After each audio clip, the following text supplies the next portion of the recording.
India Islamic culture centre کے چناؤ کی تاریخوں کا اعلان ہو چکا ہے۔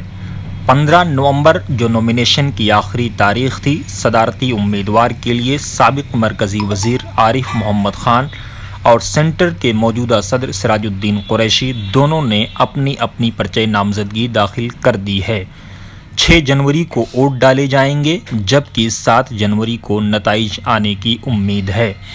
عارف محمد خان جو اس بار الیکشن لڑ رہے ہیں، ان کا کہنا ہے کہ سینٹر جن مقاصد کے لیے قائم کیا گیا تھا وہ ان مقاصد پر آج تک کھرا نہیں اتر سکا ہے۔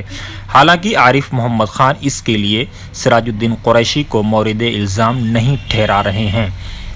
عارف محمد خان کا کہنا ہے کہ اس کے لیے ایک الگ سوچ کی ضرورت ہے۔ ان کا یہ بھی کہنا ہے کہ بالاتفاق وہ وویکانند یعنی سوامی وویکانند سینٹر کے بھی ممبر ہیں۔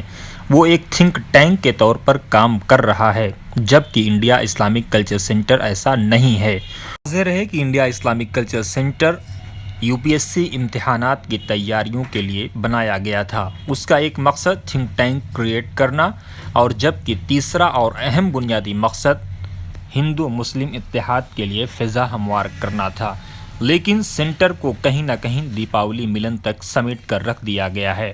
ایسے میں سوال یہ پیدا ہوتا ہے کہ کیا دیپاولی ملن سے صرف ہندو مسلم اتحاد پیدا ہوگا، یا سینٹر کو جن بنیادی مقاصد کے لیے قائم کیا گیا تھا، آج 15 سال گزر جانے کے بعد وہ اس پر عمل آوری کی کوشش کرے گا۔